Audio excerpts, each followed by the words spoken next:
We're here at Crypto Valley. Look at these beautiful mountains. What a place to have a conference. I'm here with Andre from Plastiks.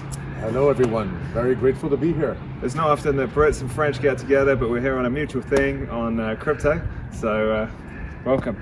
I'd love to hear about what you've been up to the past few days and what's going on over there. Well, we're so grateful because 2 days ago we've actually launched Barcelona Football Club NFT collection on the Plastiks marketplace. And they've actually committed over 36 months to recover 1 million kilos of plastic globally. No way. And leveraging their brand and their fandom to empower them to be stewards of the environment. And so we're so grateful because actually the brand of Barcelona is a powerful force to drive the recovery of plastic and literally fund waste management infrastructure in developing nations to actually improve the recycling rates. Where normally lack of funding is endemic. So really Barcelona and fandom are now helping to recover plastic globally. So we're very excited because they're doing it on the Plastiks platform. Wow. PSG next? Can't say, but we're on the right track. Quite a few Premier League, German League, more Liga, even in the United States sports leagues. So we've got quite a lineup of sports teams coming up. Amazing. Can you just dig into Plastiks a bit more and tell us about how it started and where you're at and where you're going? Well, it started actually 2 years ago with the intellectual questioning of everybody says they want to save the world, but nobody's really willing to pay for it. So how can we actually solve that problem? And then we decided to focus on the waste management industry because that hadn't changed for 50 years. And their only source of funding was actually selling the physical waste, basically collecting it and sorting it and selling it to the recycling industry.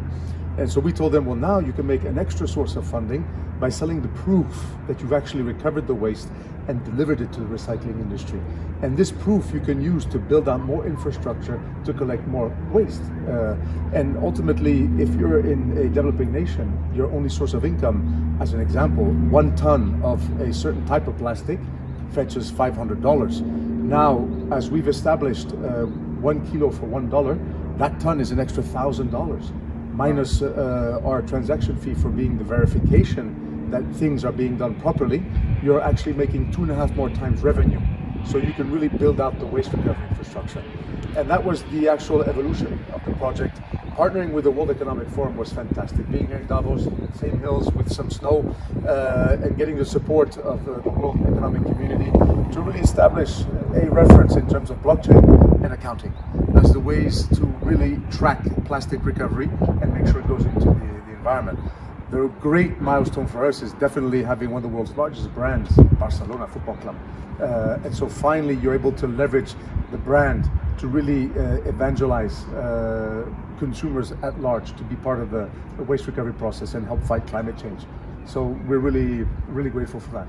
Crypto gets a lot of negativity for burning through electricity and coal-fired power plants, firing the miners, and it's great to hear somebody doing something so good.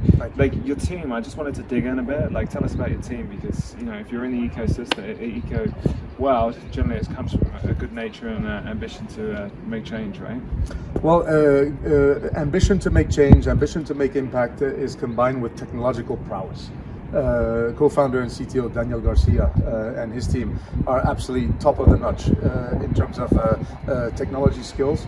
And if we didn't have the proper technology skills in-house, there's no way we could have deployed a world-leading platform in plastic recovery. Built on Silo blockchain, one of the leading impact blockchains in the world. So combining the technical skills with the blockchain infrastructure, we really were able to get where we are today. And of course, having a multidisciplinary team of different nationalities, different backgrounds, different expertise, all merged into one, the passion to save the environment. Amazing. Audrey, we've been at an amazing conference here, right? Tell us about some of your highlights. Why did you come here and what have you got out of it here at Crypto Valley? The biggest highlight that I've got is the willingness to bridge the gap between Web3 and the real world.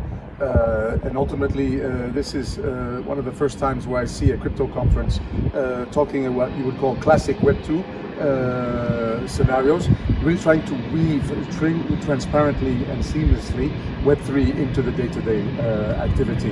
And now we really see that there is this merge going on. And this is the biggest takeaway from this conference. There's no willingness to be separate and talk about Web3 and Web3 alone and Web2 and the world. No, it's really a merging of all technologies and mindsets. And we can see that by the UN department, the crypto fund of UNHCR, UNICEF. You really see world organizations that before would shun crypto and now are embracing it as a true solution to help them carry out their mandates. This is the biggest takeaway. COP28 coming up in Dubai. What do you talk about for the Middle East readers here? Well, thankfully we have partners from the Emirates, stakeholders, shareholders in the company, and we are definitely grateful for that. And basically COP28 for us is a very important step to recognize that it's a process. It's a process, and all parties have to be involved in this process. It's completely unrealistic to just shun the economic structure that has gotten us where we are today. And what is very important is stewardship. And COP28 is the platform for stewardship towards a transition towards a sustainable future. And what we're looking for is a larger translation of what is happening here at a government level, where Web3 and governments are able to work together to actually provide solutions to build out a waste recovery infrastructure in developing nations, which is our focus, laser focus. You're an entrepreneur in the green tech space and the blockchain space. What tips could you give entrepreneurs that are aspiring to be similar to yourselves or coming into the space? Business. Focus on the business value. Focus on the utility. Don't get carried away with the technology. Don't fall in love with your own technology. Try to address real-world problems and use technology to address those real-world problems. And this is something we've encountered. I've been in crypto and blockchain since 2016. And I've now evolved significantly and realized the most important thing is, what business problem are you trying to address?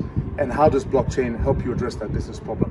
This is what we would recommend all these existing and aspiring Web3 entrepreneurs. Address the business problems, and technology is there for that, not the other way around.